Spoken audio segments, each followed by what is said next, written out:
Are you all tracking this story out in Philadelphia?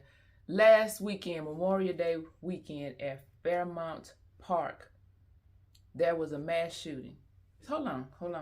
I forgot to turn my little light on, y'all. Hold on.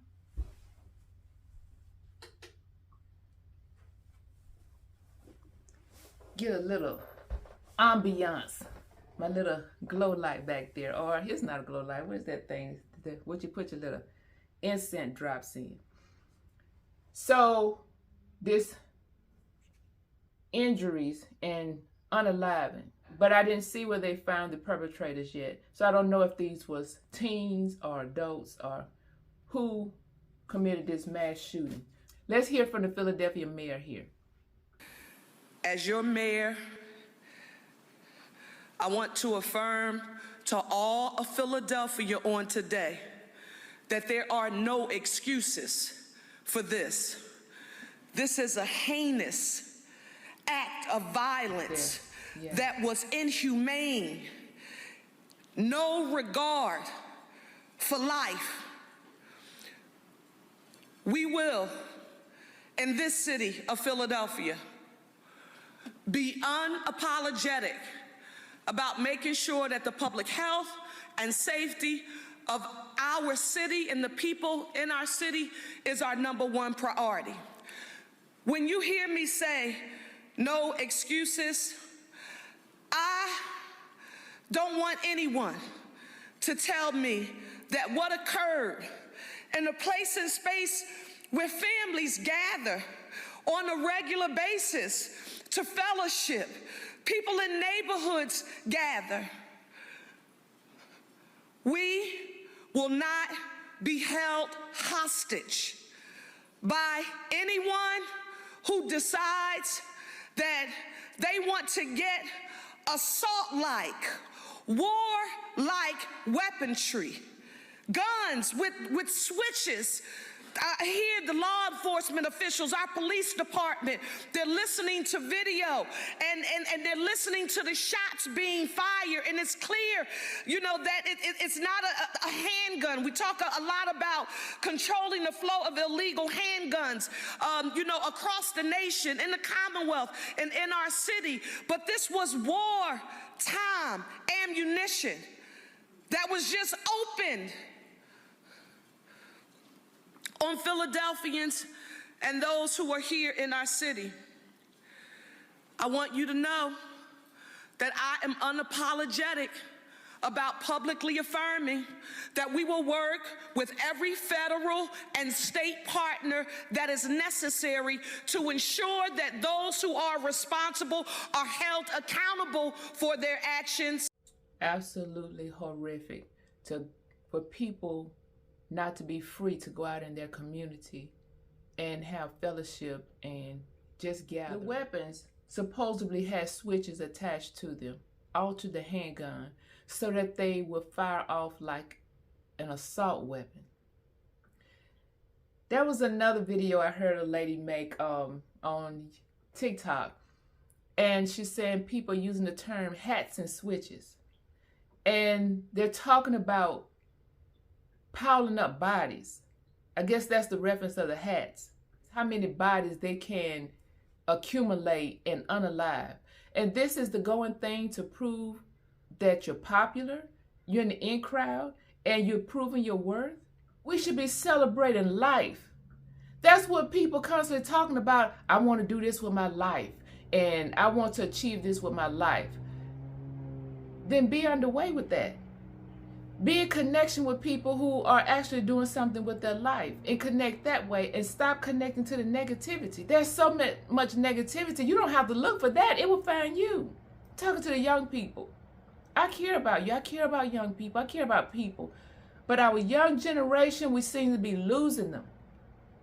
And they're celebrating each other with this. You hear about these trail rides. People can't go out and gather in a peaceful assembly to have enjoyable time without somebody losing their temperament and pulling out a switch.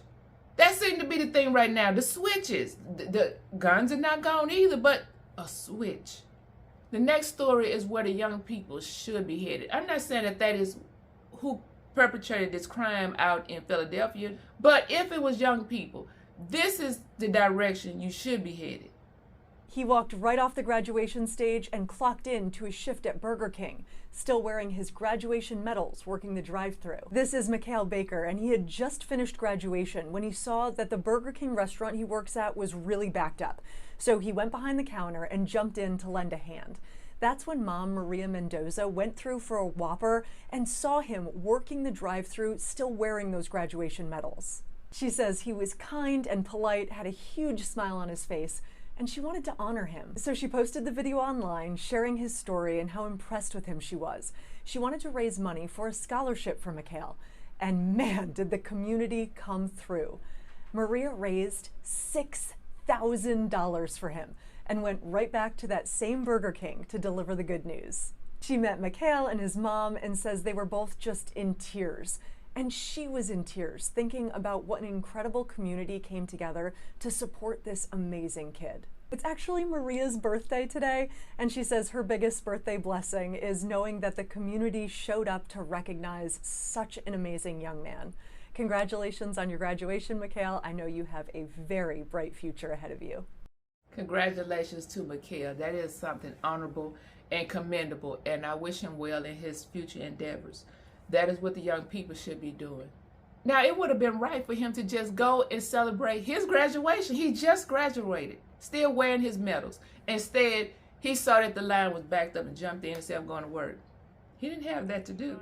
Now, Philadelphia is having another event this weekend, and I wish them well, and there'll be no incidents this weekend. The people be safe. I'm sure police presence is going to be high. And on the heels of that shooting on Monday, we now have a big music festival that's happening in Fairmount Park this weekend, and police are ramping up their security for this. Madeline Wright is in Fairmount Park now with details on how they're going to protect what thousands of folks that are going to be out there this weekend. Madeline. Same park. Good afternoon, Natasha. Security is top of mind now that the Roots picnic weekend is here. All day long, crews have been setting up for the music festival here at Fairmount Park. This year's lineup includes several notable artists, including Meek Mills and Lenny Kravitz. The line was long as people waited to get inside this comedy club in Fishtown. Make some noise for Michael McCarthy. The crowd was here for a panel discussion on hip-hop ahead of the Roots picnic. I'm super excited. It was supposed to rain. This is gonna be a beautiful weekend. There's so many talented, amazing artists. I feel good. It's my second year going, so I'm excited to see some new faces there. The hip-hop festival, which draws thousands of people every year, takes place Saturday and Sunday at the Mann Center. It's on the opposite side of Fairmount Park, where 2 people were killed and 9 others injured during a shooting on Memorial Day. In the wake of the shooting, police say making sure the Roots picnic is safe will be a major focus this weekend. Philadelphia police will be there. You'll see them in many capacities, and there may be officers there you don't see. Peter Jordan says he came all the way from Richmond, Virginia for the concert. He says he welcomes the extra security. I'm glad that Philly is taking that cautious effort to make sure we have a heightened police presence because we do want people to feel safe there. No weapons, outside food, or alcohol will be allowed at the event. Police are encouraging people to arrive early. And I'm not into hip hop, but they seem to be. And people need to feel safe and be allowed to get outside of your house. Why would you be a hostage in your own home, in your own city? You can't go anywhere. This is unbelievable. And Philadelphia is not the only place. But I want to encourage young people and middle-aged people, older people. Mind your manners and remember civility. We need to get back to being civil and not being so hostile. Put down anger. Do you know that anger is a spirit? You can wear the spirit of anger, and it's not the gestures and the demeanor that sit on your face. Anger rests in your soul, and it's going to come out of the way you speak and the way you think. That's anger, and you can get rid of it. First, what you have to do to get rid of anger, if you believe in the Creator God, I do, and Jesus Christ, that God system, you have to forgive people. Forgiveness is the bedrock. He will take away from you a spirit, but you have to do the actionable part. He will take away that spirit, in his due time how he wants to, because that's that inner work. And we don't know everything about God and how he do his God business. But you do your part and then stay out of God's way. He will take away that anger. But if you don't repent and you don't forgive people, oh, you wear the spirit of anger. Some people wear it mildly. And just because you wear it mildly, don't think that you don't have it. You got the spirit of anger. You want to stay out of these jail systems. If you can, then keep your freedom so you can be in your community enjoying events. Take care, you all. Thank you for stopping by the channel. My name is Vanessa.